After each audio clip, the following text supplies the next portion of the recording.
ഹരേ കൃഷ്ണ. സർവം കൃഷ്ണാർപ്പണമസ്തു. രാധേ രാധേ ശ്യാം. ഏവർക്കും പ്രാണവൃന്ദാവനിലേക്ക് സ്വാഗതം. നമ്മളിന്ന് കോഴിക്കോട് മാങ്കാവിൽ നിന്നും കൃഷ്ണഭക്തയായ ഒരമ്മയുടെ അനുഭവമാണ് കേൾക്കാൻ പോകുന്നത്. അമ്മ നാളെ മൂകാംബികയിലേക്ക് പോവുകയാണ്. ഒരുപാട് തിരക്കിനിടയിലും അമ്മ ആ കൃഷ്ണാനുഭവം പങ്കുവയ്ക്കാൻ മടികാട്ടിയില്ല. ഒരുപാട് നന്ദി അറിയിക്കുകയാണ് അമ്മേനോട് കേട്ടോ. അമ്മയുടെ ആ കൃഷ്ണാനുഭവം കേൾക്കാം, കാത്തിരുന്നോളൂ. കൃഷ്ണ, അതെന്താന്നറിയോ? അതെന്താന്നറിയോ, ഇതിപ്പം ഞങ്ങൾക്കൊരു ഭയം വളരെ ഭക്തിയായിട്ടുള്ള ഒരു അനുഭവമായിട്ട് തോന്നി. പക്ഷെ കേൾക്കുന്നവർക്ക് എങ്ങനെയാന്നൊന്നും ഞങ്ങൾക്ക് അറിയില്ല. എന്നിട്ട് ഞങ്ങൾ കുട്ടികളായിരുന്ന സമയത്ത് എന്റെ അച്ഛനും അമ്മയും ഞങ്ങൾ 4 മക്കളാണ്. അപ്പൊ 2 പെൺകുട്ടിയും 2 ആൺകുട്ടികളും. അപ്പൊ ഞങ്ങൾ ഇതുപോലെ ഗുരുവായൂർ പോവാൻ ഞങ്ങൾ തീരെ ആദ്യമായിട്ട് ഗുരുവായൂർ പോവല്ലേ. അപ്പം ഭയങ്കര മനസ്സിൽ ഭയങ്കര രാവിലെ ഗുരുവായൂർക്ക് പോകാൻ വേണ്ടി വളരെ ആകാംക്ഷയായിട്ട് ഇരിക്കും. അങ്ങനെ അച്ഛൻ വന്നാൽ പോവാന്നുള്ളത്. അങ്ങനെ ഞങ്ങൾ ഒരു ദിവസം ഇതുപോലെ ആദ്യമായിട്ട് പോവല്ലേ. അപ്പം ഞങ്ങൾ അച്ഛനും അമ്മയും മക്കളും കൂടി ഞങ്ങൾ വൈകുന്നേരം ആകുമ്പോൾ 4 മണി ഒക്കെ ആകുമ്പോൾ ഗുരുവായൂർക്ക് ഉള്ള ബസ് കോഴിക്കോട്ട് നിന്ന് കയറി. അപ്പൊ അവിടെ എത്തുമ്പോഴേക്ക് കുറെ ബ്ലോക്കും അതൊക്കെ പെട്ടിട്ട് രാത്രി 9:10 എടുത്തിട്ടുണ്ടാവും അവിടെ എത്തുമ്പോ. പക്ഷെ അപ്പൊ ആ സമയത്ത് എല്ലാ സ്ഥലത്തും ഞങ്ങൾക്ക് ഇതൊന്നും അറിയില്ല. റൂം ബുക്ക് ചെയ്യണമെന്നോ ആദ്യമായിട്ട് അത് ബുക്ക് ചെയ്തിട്ടാണ് അങ്ങോട്ട് വരികയെന്നൊന്നും ഞങ്ങൾക്ക് അറിയില്ല. സാധാരണ മാതിരി പോയി ഇങ്ങനെ പോകുക. അവിടെ എത്തിയാൽ റൂം കിട്ടുന്നൊക്കെയുള്ള ഒരു അവസ്ഥയായിരുന്നു.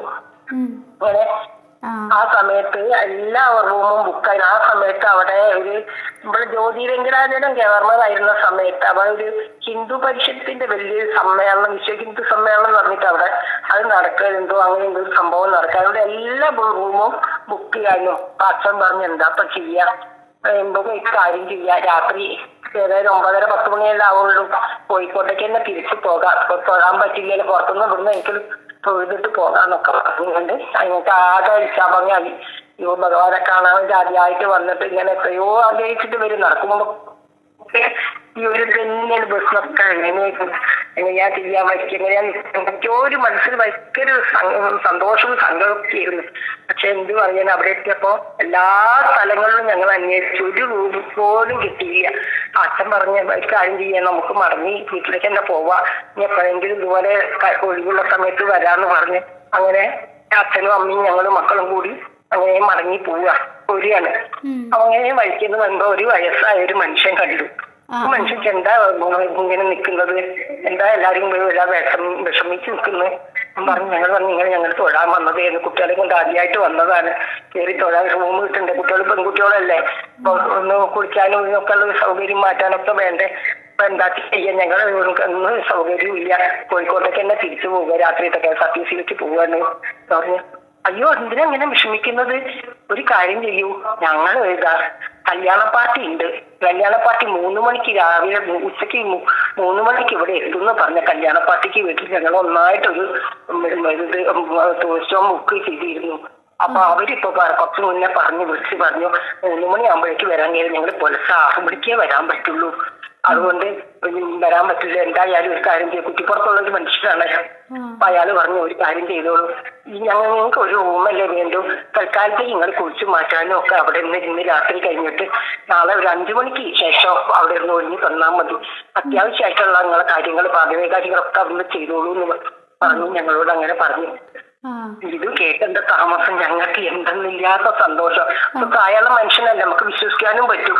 അപ്പൊ അച്ഛൻ പറഞ്ഞു അങ്ങനെയാണോ, എന്താ ഞങ്ങൾക്ക് പിന്നെ ഒന്നും പറയാൻ നിർത്തില്ല. അയാൾ ഞങ്ങളെ കൂട്ടിക്കൊണ്ടുപോയി അവിടെ ഏതൊരു കൗസ്തുഭാണോ എന്തോ നല്ലപ്പോ എനിക്കതൊന്നും ഓർമ്മയില്ല. ഞങ്ങൾ 8ാം ക്ലാസ്സിലും 7ാം ക്ലാസ്സിലും ഒറ്റും പഠിക്കുമ്പോഴാണുള്ളൊരു സംഭവമാണിത്. അപ്പൊ ഞങ്ങൾക്കറിയാം അന്നത്തെ റൂമിന്റെ പേരൊന്നും ഞങ്ങൾക്ക് അറിയില്ല. അങ്ങനെ അയാൾ താക്കോല് തന്നു. അതോ നല്ല പലേഷ്യയിലായിട്ടുള്ള ഒരു ടൂറിസ്റ്റ് ഹോം, എല്ലാ സൗകര്യങ്ങളോടും കൂടിയ സൗകര്യങ്ങളൊക്കെ ആയിട്ട് ഞങ്ങൾ രാത്രി അവിടെ ഭക്ഷണമൊക്കെ കഴിച്ചു.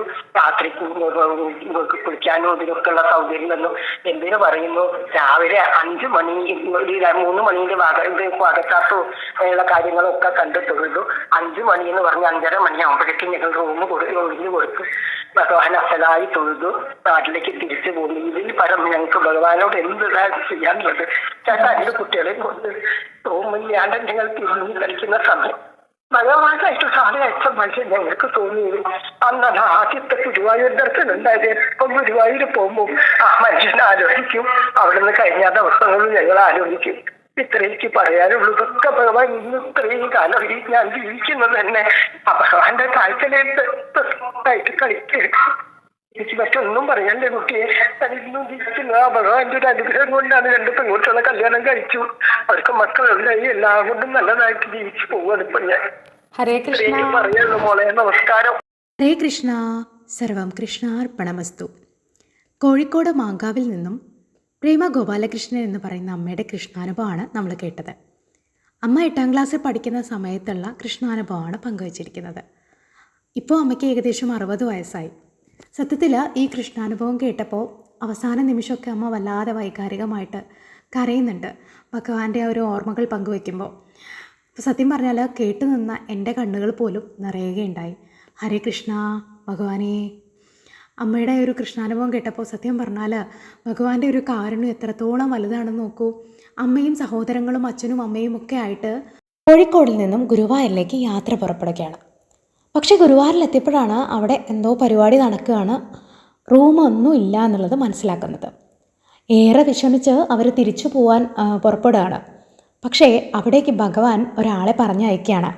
ഭഗവാന്റെ ആ ഒരു കാരുണ്യം നോക്കൂ, എത്രമാത്രം വലുതാണെന്ന്. ഹരേ കൃഷ്ണ. സത്യത്തിൽ അമ്മ ഈ ഒരു കഥ പറയുമ്പോൾ അവസാന നിമിഷങ്ങളൊക്കെ വല്ലാതെ വാക്കുകൾ ഇടറുന്നുണ്ടായിരുന്നു. ആ ഇടറുന്നത് നമുക്ക് പോലും ഫീൽ ചെയ്യുന്നുണ്ട് എന്നുള്ളതാണ്. സത്യത്തിൽ കേട്ട് നിന്നവരുടെ കണ്ണുകൾ പോലും നിറഞ്ഞൊഴുകുന്നതാണ് ഭഗവാന്റെ ആ ഒരു കാരുണ്യം മനസ്സിലാക്കുമ്പോൾ. ഹരേ കൃഷ്ണ. ഭഗവാനെ മുറുകെ പിടിച്ചോളൂ, മുന്നോട്ട് പോകൂ. തീർച്ചയായിട്ടും ഭഗവാൻ കൂടെ ഉണ്ടാകും. ഏത് ആപത്ഘട്ടത്തിലും ഒരിക്കലും ഭക്തനെ ഭഗവാൻ കൈവിടില്ല എന്നുള്ളതാണ്. ആത്മാർത്ഥമായിട്ട് വിശ്വാസത്തോടു കൂടി മുന്നോട്ട് പോവുക. പരീക്ഷണങ്ങൾ ഉണ്ടാകും, പരീക്ഷണങ്ങൾ തീർച്ചയായിട്ടും ഉണ്ടാകും. പക്ഷേ പരീക്ഷണങ്ങളിൽ നമ്മൾ വിജയിച്ചിരിക്കണം. വിഷമങ്ങളും ആപത്തുകളും ഒക്കെ വരുമ്പോൾ പലരും ഭഗവാൻ ഇനി വേണ്ട, ഈശ്വരനില്ല എന്നൊക്കെ ചിന്തയിലേക്ക് വരും. നെഗറ്റീവായി ചിന്തിച്ചുകൊണ്ട് പിന്നീട് മുന്നോട്ട് പോകും. അപ്പോൾ സത്യത്തിൽ ഭഗവാൻ നടത്തുന്ന പരീക്ഷണം എന്താണ്? ഇവൻ്റെ ആവശ്യത്തിന് വേണ്ടി മാത്രമാണോ എന്നെ ആശ്രയിക്കുന്നത് എന്നുള്ള പരീക്ഷണമാണ്. അത്തരം പരീക്ഷണങ്ങളിൽ നമ്മൾ ഭക്തർ ഒരിക്കലും തോറ്റുപോകരുത്. അതുകൊണ്ട് ഭഗവാനെ അങ്ങോട്ട് മുറുകെ പിടിക്കുക. എന്ത് പരീക്ഷണങ്ങൾ വന്നാലും ഭഗവാനെ, നീ ഇല്ലാതെ എനിക്ക് കഴിയില്ല, നീ എൻ്റെ കൂടെ തന്നെ ഉണ്ട്, അങ്ങനെ പറഞ്ഞുകൊണ്ട് മുന്നോട്ട് പോകട്ടോ. തീർച്ചയായിട്ടും ഭഗവാൻ ഉണ്ടാവും കൂടെ. നമ്മുടെ മുൻജന്മ കർമ്മങ്ങൾ നമ്മൾ അനുഭവിച്ചേ മതിയാകൂ. പക്ഷേ അതിൻ്റെ കാഠിന്യം ഭഗവാനിൽ അഭയം പ്രാപിക്കുമ്പോൾ കുറയുന്നതാണ്. ഭഗവാന്റെ ഒരു പ്രൊട്ടക്ഷൻ നമ്മുടെ കൂടെ ഉണ്ടാക്കും. നമ്മുടെ കണ്ണീര് തുടയ്ക്കാൻ ഭഗവാൻ തീർച്ചയായിട്ടും ഓടി വരും.